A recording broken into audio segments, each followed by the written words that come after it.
भक्तों, ओम नमः शिवाय, श्री शिवाय नमस्तुभ्यम, जय श्री महाकाल। जी हाँ भक्तों, क्या आपका भी जो बच्चा है उसका जो मन है वो पढ़ाई लिखाई में बिल्कुल भी नहीं लगता। आप लोग बहुत ज़्यादा परेशान है उसकी पढ़ाई को लेके कि आखिरकार हमारा जो बच्चा है वो पढ़ता क्यों नहीं है। जब भी आप उसको पढ़ाने के लिए बैठाते हो तो कहीं वो घूमने चला जाएगा, कहीं खेलने चला जाएगा, कहीं कुछ करेगा, कहीं कुछ, लेकिन पढ़ेगा बस बिल्कुल भी नहीं। आप लोगों के समझ में भी नहीं आता कि आखिर ऐसा क्या हो गया जिसके कारण आपका जो बच्चा है वो नहीं पढ़ता। तो आपको परेशान होने की बिल्कुल भी आवश्यकता नहीं है, क्योंकि आज जो मैं आपको उपाय बताने वाला हूँ, अगर आपने उसको ध्यान से सुन के और अच्छे तरीके से कर लिया तो अवश्य रूप से आपका बच्चा है ना, बिना कुछ बोले बिना कुछ कहे केवल और केवल पढ़ाई ही पढ़ाई करेगा। क्या करना है, कैसे करना है, पूरा मैं आपको बताने वाला हूँ और अच्छे तरीके से आपको समझाने वाला हूँ। तो बस उपाय ध्यान से सुन के अच्छे से करिएगा जरूर।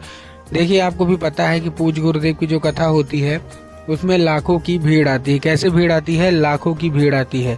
और जब गुरुदेव की कथा में लाखों की भीड़ आती है तो वहाँ ज़्यादातर जो भक्त होते हैं वो क्या करते हैं, पत्र के द्वारा अपनी इच्छा और पत्र के द्वारा अपनी मनोकामना जो होती है वो गुरुदेव तक पहुंचाते हैं। तो अभी गुरुदेव की कथा चल रही थी, आज से 4 से 5 महीना पहले की बात है।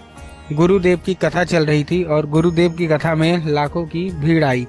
अब जब गुरुदेव की कथा में लाखों की भीड़ आई तो वहाँ ज़्यादातर जो भक्त थे उन्होंने क्या किया, पत्र के द्वारा अपनी इच्छा और पत्र के द्वारा अपनी मनोकामना जो थी ना वो गुरुदेव तक पहुँचाई। अब जैसे ही गुरुदेव के पास पत्र पहुँचा और गुरुदेव ने पत्र पढ़ा तो वहाँ गुरुदेव ने देखा कि ज़्यादातर जो भक्त हैं उनकी क्या है, केवल और केवल एक ही इच्छा और एक ही मनोकामना है। क्या? कि गुरुदेव हमारा जो बच्चा है ना वो पढ़ता नहीं है। हम बहुत ज़्यादा परेशान हैं उसकी पढ़ाई के लिए कि आखिरकार हमारा जो बच्चा है वो पढ़ता क्यों नहीं है। जब भी हम कोशिश करते हैं कि हमारा जो बच्चा है वो पढ़े, आगे बढ़े, तो कहीं वो घूमने जाएगा, कहीं खेलने जाएगा, कहीं कुछ करेगा, कहीं कुछ, लेकिन पढ़ेगा बस बिल्कुल भी नहीं। हमारे भी समझ में नहीं आता कि क्या करें। हमने उसके पीछे क्या कुछ नहीं किया, बहुत अच्छी उसको स्कूल में डाल के रखा है, बहुत अच्छा उसको कोचिंग ट्यूशन दे रहे हैं, हर एक तरह की सुख सुविधा दे रहे हैं, लेकिन फिर भी जो बच्चा है ना वो बिल्कुल भी नहीं पढ़ता। कृपया करके कोई उपाय बता दीजिए। अब जैसे ही गुरुदेव ने ये सुना तभी गुरुदेव ने 2 से 3 उपाय बताए और कहा केवल और केवल ये उपाय कर लेना, तुम्हारा जो भी बच्चा है जिसका भी मन पढ़ाई लिखाई में नहीं लगता, अवश्य रूप से उसका जो मन है वो पढ़ाई की ओर आकर्षित होगा ही होगा। अब जैसे ही गुरुदेव ने उपाय बताया तो लोगों ने जा जाके इस उपाय को घर में करना शुरू कर दिया। अब जैसे ही लोगों ने जा जाके इस उपाय को घर में करना शुरू कर दिया, वही लोग गुरुदेव की कथा में मात्र 1 से 1.5 महीने के बाद वापस आए। अब जब वही लोग गुरुदेव की कथा में वापस आए तो उन्होंने क्या किया, फिर से एक बार गुरुदेव को पत्र लिखा। लेकिन ये वाला जो पत्र था ये गुरुदेव को धन्यवाद के रूप में पत्र था कि गुरुदेव धन्य हो आपका, आपके द्वारा बताया गया उपाय हमने कर लिया है, हमारी सारी इच्छा मनोकामना भी पूरी हो गई है, आपका कोटि कोटि धन्यवाद। तो देखिए, जो लोग भी अभी मेरी आवाज़ सुन रहे हैं ना, अगर आपको भी जानना है कि आखिर ऐसा कौन सा उपाय है जिसको करने मात्र से ही इच्छा मनोकामना पूरी हो जाती है, तो चलिए हम बताते हैं आपको आज की इस वीडियो के माध्यम से। तो बस उपाय ध्यान से सुन के अच्छे से करिएगा जरूर। लेकिन उसके पहले चैनल पे अगर पहली बार आए हैं और आवाज़ मेरी पहली बार सुन रहे हैं तो वीडियो कर दें लाइक और चैनल को भी कर लें सब्सक्राइब, ताकि पूजनीय पंडित प्रदीप जी मिश्रा के रोज नए नए उपाय सबसे पहले मैं आपको प्राप्त करा सकूं।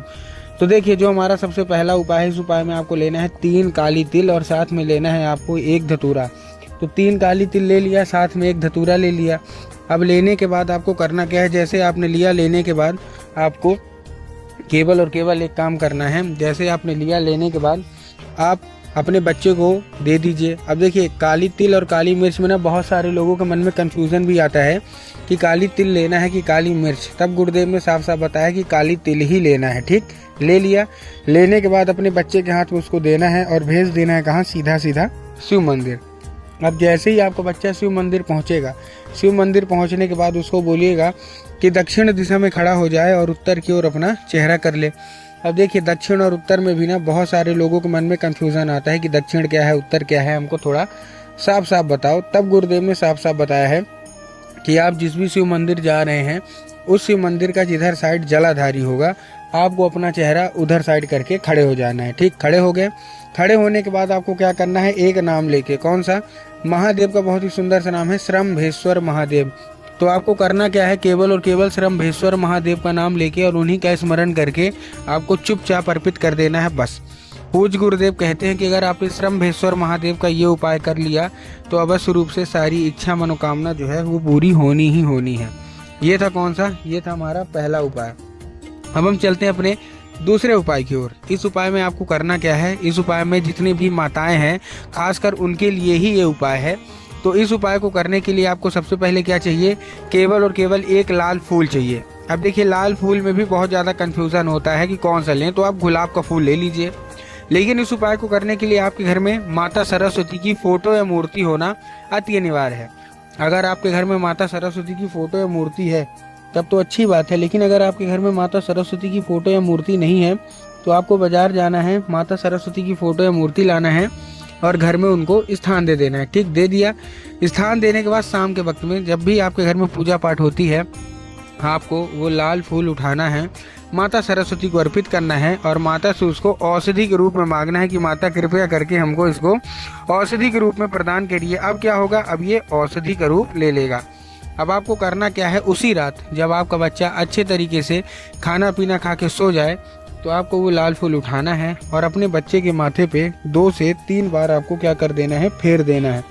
पूज्य गुरुदेव कहते हैं कि अगर आपने ऐसा किया तो उस फूल के जरिए स्वयं माता सरस्वती उसके दिमाग में प्रवेश कर जाएंगी और उसका जितना भी मन इधर उधर के कामों में लगता है वहां से ना लग के केवल और केवल जो मन है वो पढ़ाई की ओर आकर्षित होगा ही होगा। ये था हमारा दूसरा उपाय। अब हम चलते हैं अपने तीसरे और आखिरी उपाय की ओर। और तीसरा और जो आखिरी उपाय है, इस उपाय में आपको क्या करना है? इस उपाय में आपको पान का पत्ता लेना है और पान के पत्ते के ऊपर आपको शहद का लेपन करना है और अपने बच्चे के हाथ में देके उसको भेज देना है। कहाँ? बरगद के पेड़ के नीचे। अब जैसे ही आपका बच्चा बरगद के पेड़ के नीचे पहुंचेगा, आपको उसको बोलना है कि बटकेश्वर महादेव का नाम लेके, किसका नाम लेके? बटकेश्वर महादेव का नाम लेके अर्पित करे और अर्पित करने के बाद अपनी जो कोई भी इच्छा मनोकामना है बोल दे। पूज्य गुरुदेव कहते हैं ज़्यादा से ज़्यादा 1 महीना या ज़्यादा से ज़्यादा 1.5 महीना लगेगा, अवश्य रूप से उसकी इच्छा मनोकामना पूरी होगी ही होगी।